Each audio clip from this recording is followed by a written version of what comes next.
Welcome to the Rise to the Challenge podcast. Joined today, he's the co-host of the Fitmess Podcast and fitness coach. It's Zach Tucker. How are you doing today, Zach? I'm doing really good, Alex. How are you? Doing so good. We're so excited to have you on the show to talk about your rise to the challenge. What we like to do with all of our guests is go right to the beginning. Talk about where you're from and what did you like doing growing up? Like what I liked to do growing up, I would say I kind of lived in fantasy land quite a bit. I love the imagination, toys and things like that, just kind of due to the childhood I had. But I grew up in the Catskills in New York State, just a little teeny town where everybody knows who you are and, you can't get away with anything without, everyone just knows. And it's like a community raising kids. Very fun. Did you like growing up in that kind of small town, or do you think if you lived in a larger town, you would have like a different lifestyle or a different growing up as a kid kind of way?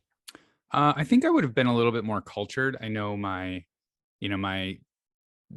guess we'll get to it. Like my story of the first 6 years was a little rough, but once I moved in with my dad, I saw Florida once a year, and that was about it. And it was this little town and maybe a weekend trip to the big city, which was not a big city, for dinner. And I don't know. I think it bored me a lot. My mind was always going. I was always, a little bit on the intellectual side, and it really was kind of a simple life for me.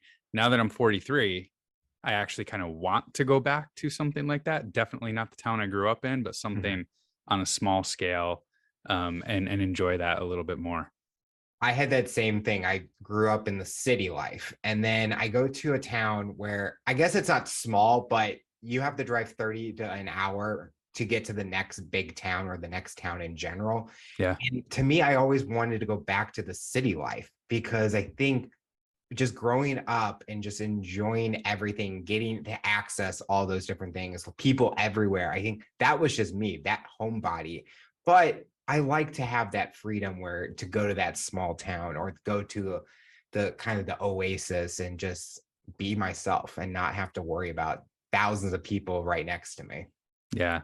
I actually really like traveling around now. Like I live in a smaller city, and I love the convenience. And actually where I chose to live, I'm out right on the outskirts. So if I take a left out of my neighborhood, I go down to the city. And if I take a right, I'm in farmland in a couple of minutes. But one of my favorite things to do is like picking a smaller town that's close by, a couple hours away maybe, and just driving there and exploring that small town and, visiting, not living.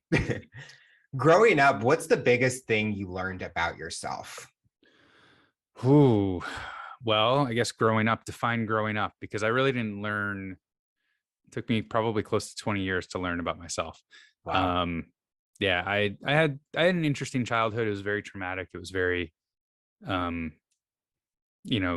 speak unless spoken to, stay quiet, stay out of the way, kind of thing. So I really didn't learn a ton. And then, once I got into my teenage years, I started partying and getting in trouble and law issues and jail time and like things like that. So I didn't really learn much until I was about 20, and when I kind of scratched my head and went, you know what, I think I'm doing life wrong. But I think the one thing that I learned the most about myself as a kid that actually took me a long time to realize, I was super creative as a kid, not like in an art way, like I never made art, but I was and my father hated this because I was very good at arguing him into something. Very, very creative in that sense. And I guess I didn't recognize it as a kid, but it has served me really, really well as an adult to be that creative and fostering that creativity. It, led me to my career where I like just literally, they throw things at me that nobody knows how to fix. And I go in and fix them. You talked about getting into trouble, the rebellious side. Did you feel as you were a rebel in a way?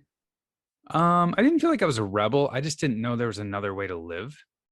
And I was really, really bored. So I've looking back at my life, I know, again, my childhood was very different. My IQ is higher than average. And the town I was in, I was just extremely bored. And I never did my homework. I never studied for school, but I did fine. I actually dropped out in 8th grade and took my GED like 2 weeks later and passed it. Like, just was like, meh, okay, this is what I'm gonna do. So I was literally just bored and looking for things to do, and nobody was steering me in that direction of, hey, you've got a head on your shoulders. Why don't we like do something productive with it? Mhm. And I didn't know any different. I thought it was just normal to go out and run from the cops in the town and cause trouble and, drink beer and things like that. I just thought that was what everyone did. Do you feel you were growing up a lot quicker doing those kind of things? Like Um, getting in trouble with the law, it's kind of like a eye-awakening moment for some people at that age to go through because they think, oh, it's going to be easy and stuff, and different than what we see in movies and TV shows. But when it's really happening, it's like shocking. yeah, I think the first time I got in trouble with the law, I was 15. So it was, all sealed up youthful offender status. There's no record of it anywhere. Mhm. Um, but I got in trouble a few more times, and I didn't learn my lesson until I actually turned 18. And the judge, again, small town, the judge and my dad were friends. And I think my dad basically was like, can you just lock him up for 30 days, please? Like, just throw him away for 30 days. Let's see if that'll do it. And sure enough, he put me in for 30 days. That's all I needed ever. Like 30 days in jail. And I was like, oh, okay. I understand why I don't want to be here. I get this. I get it. And I wasn't, doing bad things because I wanted to be a bad person or I was with the wrong crowd. I was just bored. Mhm. So fortunately at that point in time, I was like, okay, I need to shift my energy and direct it somewhere else. Sometimes we're asked that dream job of ours. When you're growing up, what did you want to do as a career? Interestingly enough, my brother-in-law gave me a computer when I was probably 12, and it was, when I say computer, it was bigger than a suitcase, and it had a little like 4-inch screen, and it had the gigantic like 5-inch floppy drives where you had to boot the OS, and then the other floppy drive to run whatever program you wanted, all text based. And that he gave me that, and I remember he gave it to me, and these were actually older computers at the time, and they were kind of antique Mhm. and in computer terms anyway. And I had it and I took it apart, and he came home and like saw that I had taken it apart, and he freaked out. And then I put it all back together, and like Wow. it still worked. And I just remember like making this electronic thing do whatever I told it to do, through programming and things like that. And I think from there, that's when I really like fell in love with like electronics and technology and things like that. And to this day, like I still work in technology. Was that the next path that you were wanting to go somewhere with college where you're able to learn even more about that? Or did you go right into the workforce? So I took a little bit of a weird road. So when I dropped out, I was and took my GED. I'd failed 1st grade and 8th grade. Just again bored, never, just didn't do anything. So I was 15 when I passed my GED, and then I started college. Um, Dropped out of that too because I was like, man, I'm just, the college I went to wasn't that challenging. So then I kind of like, moved around and like just worked odd jobs and stuff like that. And I didn't go back to college until I was 22. Um, and I did my 4-year degree in 2 years Wow. um, at that same college. But the whole time that I was at that college, I think I had 4 classes where like I showed up at the beginning and talked to the professor, and they're like, well, if you want, like, just come and take the test. You don't have to come to class, because I already knew like the content. Um, I'm not really a math. I don't say that I like math, but I'm really good at it. So I was tutoring statistics and accounting while I was taking the same class. So like accounting 2 and statistics I had on Tuesday and Thursday. And I was tutoring people in the same class that had it Monday, Wednesday, Friday on Monday. So I'd sit down to tutor them, and I'd have to like flip through and be like, okay, let me learn this real quick. Okay. All right. I got it. And then I would tutor them. So um, so I don't know, my college life was a little bit different. I lived at home with my dad, and there wasn't a whole lot that I learned. And I actually the courses themselves were really easy. And I had 4.0s every semester. Like at that point, I'd learned the value of a college education and where I needed to go. So I put a little effort into it. And I started I went to the computer or the IT department of the college and said, "Hey, I will work for you guys for free. I just want to learn what you're doing and how you're doing it." And they were like, "Oh my gosh, free labor? Of course, come on." So I just started working there, and my last semester was supposed to be an internship. And I remember all the kids in my graduating class were like, "I can't find an internship. Nobody wants to hire me for this." The college that I was going to, the director of IT was like, "Hey, by the way, you don't have to look for an internship. You're doing it here. I got you money. I'm actually going to hire you as an adjunct professor, and it'll pay for your tuition that semester." Like they went above and beyond to take care of me. And that was my college life where I learned kind of some of the basic stuff, but I already knew most of it. But it was the relationship building that I really came away from it with, is wow, if you actually approach people and help them and do things and build a real relationship with them, you're just going to succeed with that group of people. You basically did networking just at the college that you were at. And I loved hearing that you kind of had your own path that you took. Maybe school and education wasn't the fun part. And you mentioned how things were bored, but you took that relationship building and wanting to learn. And that was what was exciting for you, which is something that a lot of kids don't do that day. They're like, "Oh, I got to go to class. Oh, I'm here to party." Yeah. What you did was the fun part, because you got to make your college experience how you want it to be and not told this is the road you're supposed to take. Yeah. Yeah. And I think it's starting to come around today. I did my master's degree at WGU, which is a competency based college where you can literally go in and test out of classes. And you're not required to have your butt in a seat for 16 weeks in order to get a credit or 3 or 4 credits. And I really loved that. While I had to do the full semester at these places, I was literally taking double the course load every semester because I didn't have to go to a bunch of classes and I didn't have to put a lot of effort into it. And a lot of my teachers were just very lenient with me, and they're like, "Okay, you're good.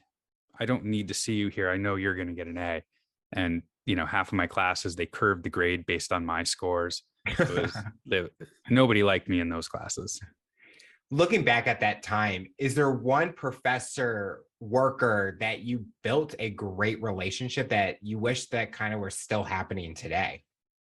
Yeah. Actually, there was one of the professors of IT. He taught networking and computer repair and just general business relationship within IT. Bill Williams. I still talk with him to this day, and it's been, geez, I hate to say this, it's been 20 years. I still talk to him. He recognized too. And again, I feel weird saying all this, but he recognized me as different. And he actually took me under his wing, and he would, I actually went in and helped him rebuild the networking lab. And I was like, "Oh, well, this is fun for me." And he spent hours and hours with me talking about his life in the corporate world and things that he had done and decisions he'd made. And it was so great. And then the director of IT at the college, him and I developed a really good relationship. And again, to this day, I still talk to him. I still have dinner with him on occasion whenever I'm in town. And those two people were, hugely influential in my career, because they really just saw me and said, "This kid's got something," and they shared everything they possibly could with me. So I'm really trying to do the same thing now. I just, I get reviews from, people who report to me, and they're like, "Wow, this guy's crazy," because he really just shares everything that he's ever done. And I'm really trying to pay it back. After college, what was that next step for you? What were your next goals that you wanted to accomplish? So right after college, so the college I went to after the internship, they actually hired me full time, and I worked there for a year. But the college was a state-run school, and it's a state job. And, in New York State, state jobs, you're not necessarily rewarded for the amount of effort that you put into the job. You're rewarded for the amount of time you've been at the job. Mhm. So I very quickly realized that my ambition was too high for a state job. So I actually left and went to a private company. Um, and in that job, it was the very first time I realized that I needed to take my health and wellness seriously, which was very interesting because I went in, when I got that job, I was 300 pounds. I smoked 2 packs of cigarettes a day. I drank Mountain Dew, like by the 2 liter per day.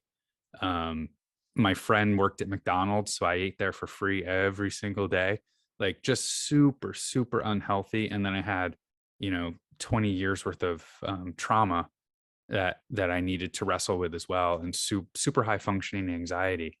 Um, so I got this first job, and like I said, I smoked, and my boss, who, he interviewed me, I didn't want to smell like cigarettes when I went in for the interview. So I put a nicotine patch on before the day of, didn't smell. And he, of course I crushed the interview because my mind was sharp.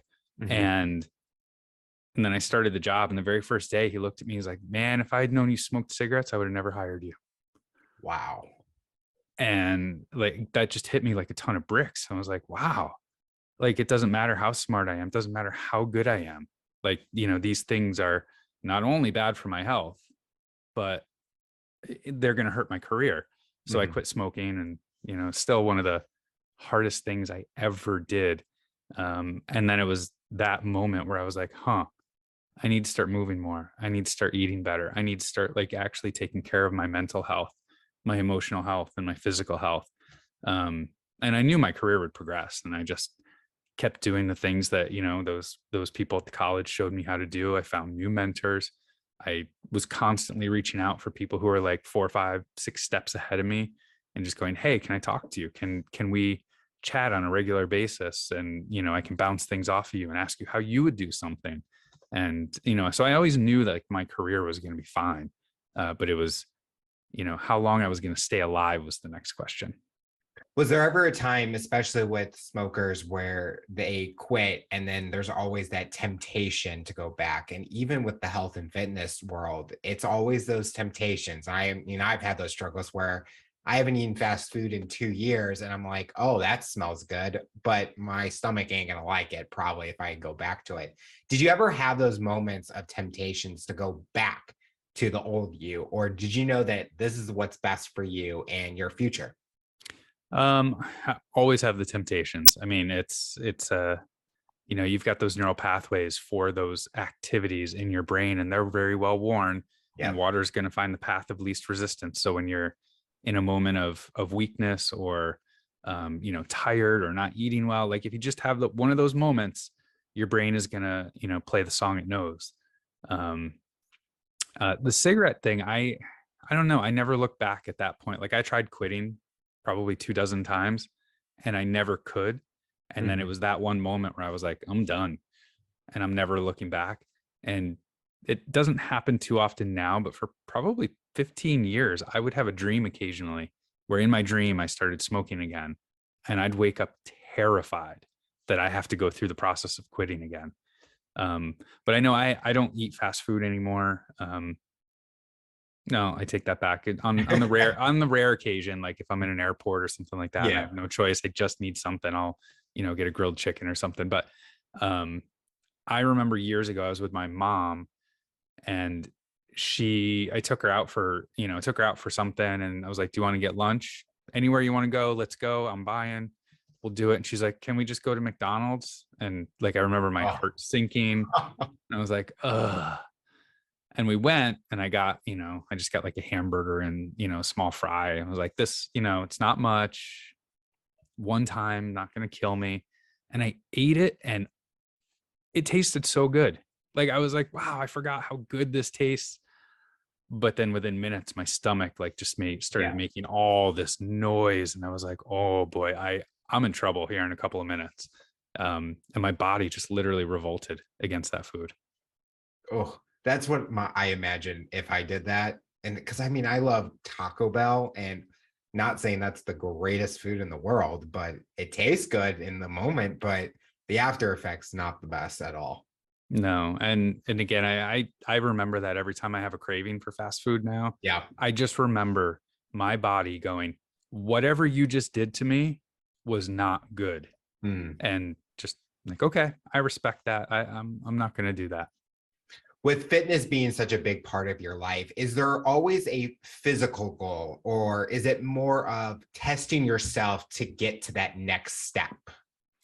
I've never been a huge fan of fitness goals. I'm definitely not the guy who's trying to lift more than the next guy, or beat my mile or anything like that. As a matter of fact, like when I run, like I run 8.5 minute miles, whether I'm in good shape or not. So Wow. it's just the intensity of pain that varies for the most part. I've tried to run faster and I don't enjoy it. It's like that pace Mhm. it's just perfect for me. Um, and I think in the past I was trying to exercise really to like outrun a diet or outrun the way I was eating, to look a certain way, or very materialistic in my exercise approach.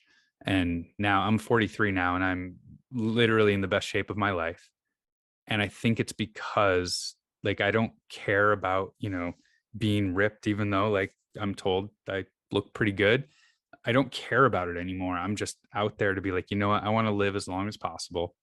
I want to be able to lift heavy things when I need to lift them. I want to be able to react to situations and just live as well as I can. And I feel like if I had continued my life from when I was 20, I probably wouldn't be able to walk very well right now. I'd probably have a ton of health problems. And so for me now, it's really just about, I go to the gym and struggle for an hour, hour and a half, 5, 6, 7 times a week if I need to.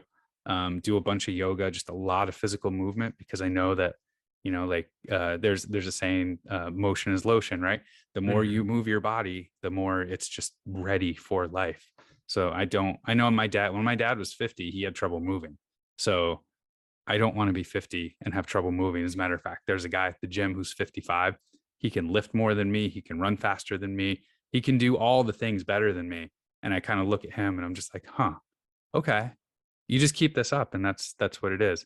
But at the same time, like I'm not interested in crushing massive goals. Like I want to lift a little bit more. I want to run a little bit faster.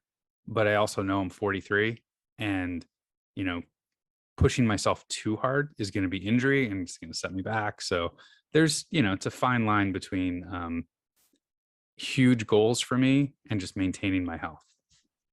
For someone that's listening to this interview and they're going through the same struggles to make that first step to get on that healthier path or get to that fitness path that they want, what would you tell them to make that step, knowing that a lot of people don't take it because they go to the gym and they see all these people judging them, scaring them. They don't want to do it because they don't feel like getting up. They don't want to get moving. They want to be sitting in a chair all day. What would you tell them based on someone that's gone through this journey? Yeah, I would say, start with one small thing. Um, and I'll go back to the beginning of mine because there was another thing that happened after I quit smoking. Quitting smoking was not a small thing, but it was one thing, and that started it. And the next thing was, at work, the they sent out an email that everyone wanted to do a 5K that summer, and this was like November, so it was months and months and months away. And I was like, oh, I'm a social butterfly, and I and they said you could leave work early. I was like, oh, I get to leave work early on a Thursday or something like that. So I signed up for it, and I was really signing up for it for like the companionship, for the to make friends at the job. And that goal of running a 5K was really good for me because I couldn't even run a ninth of a mile without falling over. And Wow. I went to the local YMCA, which had an indoor track, and every 9 laps was a mile. And I would run one and like on my knees panting because, my lungs were still healing. Um, and that was my goal, was to just do one lap, one very, very small lap. And then I could do one, then it was two, then it was four, then it was eight, and then it was nine. And I was able to get there. So anyone who is listening, your journey for health and wellness needs to start with really, really small steps that are like just hard enough for you, right? Don't think that you got to go to the gym immediately and, deadlift 350 pounds and do all these things that literally take years and years to condition your body for. You need to do what's right for you, what the next hardest thing is for you, that's within your comfort zone of continuing to do. So for me, it was a ninth of a mile.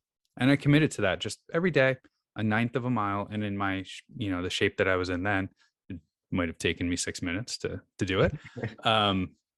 But that's what I would say is you really do need to start small, and whatever it is you're doing, it's going to be hard. And then the next step that you take is going to be just as hard. So it never gets easier. It's just your level of intensity and what you're doing becomes more challenging, more challenging, more challenging. So kind of get used to that uncomfort and get used to that. Eventually you will like it because it floods your brain with endorphins. And, like I spent an hour working out, and while it sucks the entire time, for the next 4 or 5 hours, I'm just on cloud 9. But it takes a long time to get your body switched over to this really sucks, I'm never doing that again, to this really sucks, it's going to be worth it. In a previous episode, we had your co-host Jeremy on the show talking about his story. Talk about how you guys met to create the Fitmess Podcast. Yeah. So my life, I had right from birth, like I had a heart defect, and my mother was so anxious that she basically was like, there's no problems. And I almost died within the first 2 weeks of my life if my aunt hadn't intervened and said, there's something wrong with him, taking him to the doctor. That was the mother I lived with for a long time. So she did a number on me mentally. And to the day she died, she was like that with everything. So I had a lot of trauma, a lot of anxiety.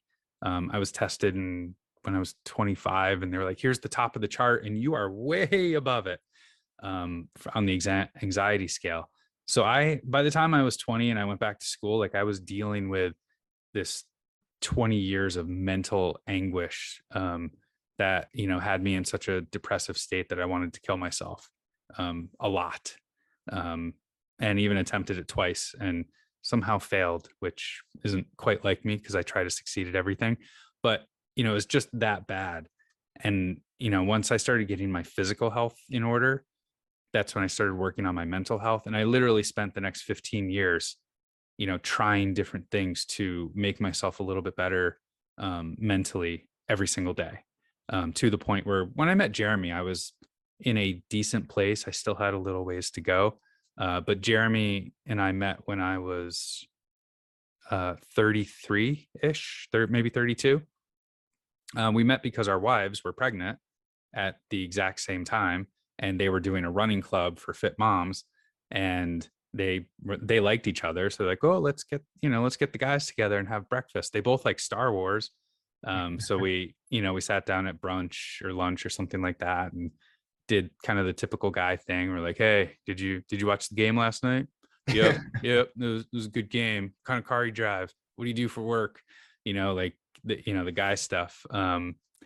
And it took a little while, but eventually, like, we both like started asking, some deeper questions and realized that, the two of us were not the typical guy, where we can do the typical guy thing, but we also would go deeper, and we would get vulnerable, and we would talk about our struggle and how hard it is to be a dad, a brother, a husband, a boss, a coworker, all these things that we have to be. And, in the society that we're raised in, we're told to, shut up and, just get up and rub dirt on it. You're okay. There's no problem. And I guess I was a few years ahead of Jeremy in my journey of healing, both mentally and physically. And, we would talk all the time, and he'd be like, well, what are you doing for this? And what are you doing for that? And I would share with him things. And, I watched him take some of the things that I was trying with diet, and, he lost like 70 pounds. So we got to a point where him and I were having really, really deep, open conversations, conversations guys don't have, typically. And Jeremy was in podcasting for years and years and years.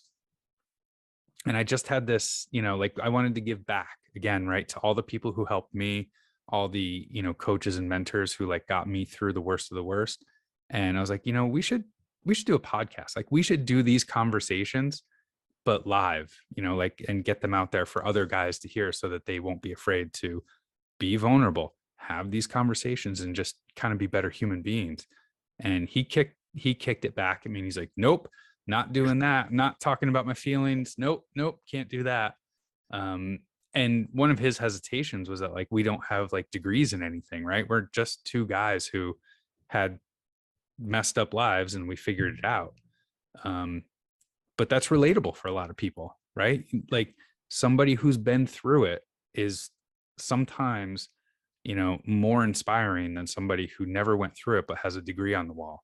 So once he realized that like we're relatable in that way and we can just bring on experts to the show, which is what we do now. Like we kind of complain at the beginning of every show about like how we're struggling with whatever the topic is, how we're trying to implement it in our life and do things like that. And then we talk to an expert who has, really good, useful tips. So he finally signed on and was like, okay, let's do this. And we got really lucky at the beginning in, getting some really big guests, and the fan base grew really, really quick. And now, Jeremy, I'm the anxious one, so I live in the future. Jeremy has always been kind of depressed, so he lives in the past. So like once a week we come together and we're in the now, and we talk about, whatever the topic is that week, whether it's, physical health, mental health, emotional health, spiritual health, and in whatever, flavor anyone wants. So that's how we got there. Is there a topic that you've talked about on your show that has ever been more nervous to talk about, things like that for you? I think probably, we've had some guests on who were female and they talked about, the struggle of being a female. And, one in particular talked about, the trauma that she had around being gang raped. And like, as a man, like this, just no way I can even go there. Right. I can't even fathom that life and living as a woman in today's day and age. So some of those topics get a little bit uncomfortable for me, which is when I know I need to like dig in and really listen and try and understand, not to fix anything, but just to understand and be there, for that person or other females in my life to, support them in any way, shape, or form I can. I can definitely relate to that, where there's topics where I've never experienced before. I've never gone through it, but maybe I've known someone, or maybe I don't know anything and I want to learn more. And it kind of sounds like that's something similar, where you don't hesitate to have that topic because, like you said, there's someone out there that's listening that maybe has gone through that, and maybe this person can help them talk about it or be open, or even just share and kind of maybe speak to someone that they know about what they've gone through. And that's kind of amazing what our shows do, where we're open to all different topics. Yeah. And I know, again, there's some topics that I just can't relate to. Yeah.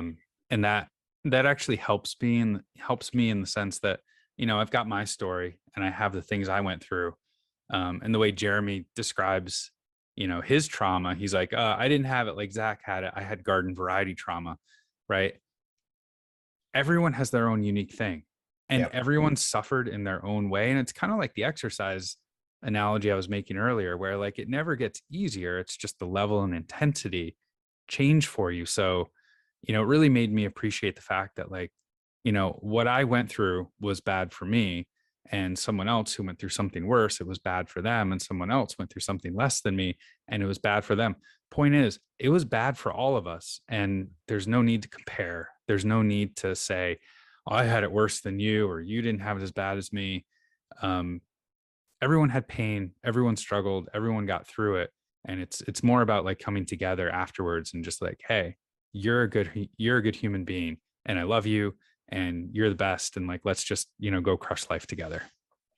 Do you feel that having the show has brought out something in you, or a skill, a personality trait that maybe your friends, family had never seen in you before? Yes. So my family I don't even know if they listen, honestly, but again, growing up, like I had a very interesting every time I go back to my family, I feel like I'm that 20-year-old again, because it's just the emotional space I was in. Um, and I don't really, I don't know. I've never really been one to boast about myself. Like I have a pretty high level, I'm a VP at the company I work at. And I only say that on this show because I never say that I'm a VP. People are like, what do you do? And I'm like, I work in IT. Like I don't boast about myself in any way, shape, or form. I don't like to brag. I don't like to be defined by what it is that I do, this show included. Like, I just like to be me. So I don't really talk about it to them, but I know one of them has definitely listened, and they text me all the time and they're like, oh my God, you're so different on that show. Like you're just full of passion. And like, I don't hear that when I'm talking to you, like at a family dinner. Cause I'm like, well, it's a family dinner. There's not much to be passionate about, but the food. So it's definitely, I'm a different person. I'm more my natural self where, that's what I love to do. That's what I'm intrigued by. I'm very interested in all the new stuff that we learn about. I can't try everything because we talk to so many people. Like I'd go crazy trying all the stuff that we talk about. But I just love learning all of that stuff. And I take a lot of that and I go back to my job and I implement it at my job too. Emotional intelligence is really important for a successful career, in my opinion. But my family has no idea. They know I do something like this, and they all kind of give me the side eye of like, you talk about your feelings and stuff. That's weird. I just hate that stereotype now where like, oh, men can't talk about their feelings and stuff like that, because that's just so old school. And I think everyone just grows up with that same mindset that, oh, you have to be tough. You can't be afraid. You can't be scared of anything. You have to be strong all the time. But things are changing nowadays and we all go through the struggles. And if we're open about it, it helps people learn more about what each other are going through. And even with friends, like I want them to be open with me. Tell me what you're going through, because maybe I can help. Maybe I've gone through it, give you a tip or something. I'm not trying to tell you how to live your life, but I want to be there as a support system. Yeah. And, the one thing I've learned is like, you don't even need help half the time. No. Like sometimes just saying the words and getting it out is very, very healing. So like, I think everyone should be assigned a therapist when they're born, right? Like you just go once a week. And like one of the best therapists I ever had was like, she would say, hey, how are you? And then the next word she would utter is, well, our time is up.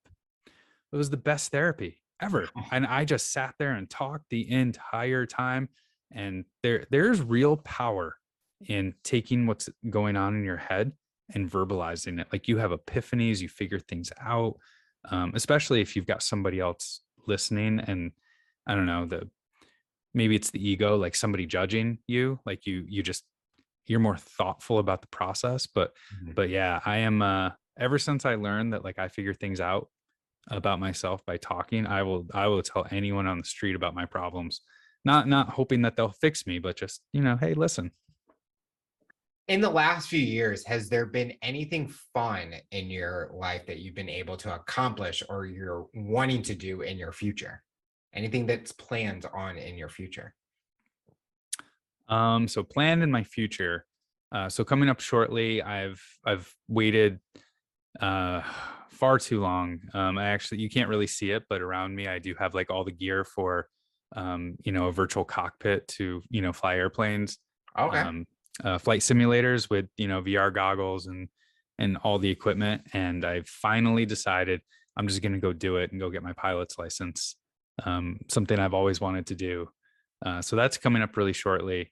And I would say probably in the last 5 years, like I went on a little bit of a bender of accomplishments about 5 years ago. When we started the show, we have this one episode where Jeremy just like listed off all the things I had done in the last 12 months. And I did like some ridiculous amount. Like I got my 200-hour yoga teacher certification. I did my MBA in like 11 months. I did a 50-mile go ruck challenge where, with like a 20-pound weight in your bag. I got like a couple of certificates for, teaching exercise programs, but like, you know, they've calmed down a little bit, but like in the last 5 years, like I just went nuts and I was like, I can do anything. And like, I started all these side hustles and things like that. And it's really just, again, at the age of what was 38 at the time, I realized like, I'm not static. I can reinvent myself every single day. And like going to become a pilot, right? That's a whole different life potentially. And, in the last 5 years, it's just, oh, I'm interested in this. I'm going to go do it. And like, I can teach a yoga class. I could be a yoga teacher. Wouldn't pay very well, but I could be a yoga teacher if I wanted to. But I just love the idea that like, whatever I'm interested in, I can go pursue it now. And I don't have to worry about maintaining who I am, because who I am is going to change every day. I love that you talked about that pilot's license or going for that. I did that once, flew a plane, and best experience ever. Yeah. I wish I did it more, and I plan on doing it more. Just time has passed and moving, but it was just, you get up there in that plane and you're like, you don't have to think about anything. Well, you have to think about flying it, but just looking out at the distance and the nature, the wildlife, whatever you can see from up there, it's just so breathtaking. Is there a place that you want to fly over eventually that's on that bucket list? Yeah, I am. So I'm in upstate New York, and just north of me is the Adirondack Mountains. So I really, really just want to fly over those. And like, you see them from the ground all the time and you can see the mountains in the distance, but like this range is just, it is very beautiful from the sky. And I've seen it a couple of times, but always, in a passenger jet or something like that, looking out the window. I want to be the one driving over it and just having that really unique experience myself. The final question I'll ask you, for someone that's listening to this interview based on your journey and experience, what tips or advice would you give them to overcome obstacles, accomplish their goals, and rise to the challenge? So the number one thing I tell people, and it's actually two bits here. One is to be curious about what you believe and who you are. And what I mean by that is, as we grow up, we hear things and people tell us things, and we see people act a certain way, and we have these ingrained truths in our heads as to how something should be. And even as you get older, right, you learn something new and you kind of stick with it, and it's your belief and it's something that you hang on to. And what I'm saying is that you should always question those beliefs and really, really dig in and be curious why you believe that way, and really be open to being wrong about those things. As my own example, right? It was, you need to be a man, you need to be tough, you need to not show your emotions. That's wrong. That's not okay. Like, I'm a better man because I show my emotions and I process them and I do those things. So again, just be curious about yourself, dig really deep, and it's uncomfortable. Don't get me wrong. It's really uncomfortable to question your own like really deep-seated beliefs. But every now and again you go, I believe something that's wrong and that's been hurting me the whole time. And then whatever it is that you want to do, find a coach. If it's in the gym, if it's something you want to deal with emotionally, mentally, find a psychiatrist or somebody who can help guide you. A lot of these things of like becoming a better person or rising to the challenge or doing the next best thing at work, there are people who have done it before you, and you don't have to struggle through it. If you just find them, they want to tell you about their journey. They want to tell you about how they've helped other people. They want to help you. You just have to be vulnerable enough to tell people that you need the help. And once you do, like, people who will help you will come out of the woodwork. And some of them want money, of course, but some of them don't. So really find a coach, find somebody who can help you, and just question your own beliefs as to, what might be holding you back. Well, Zach, I want to thank you so much for coming on the show and talking about your rise to the challenge. You're inspiring so many people, and we're excited to see what the future looks like for you. Thanks for having me. It's fun.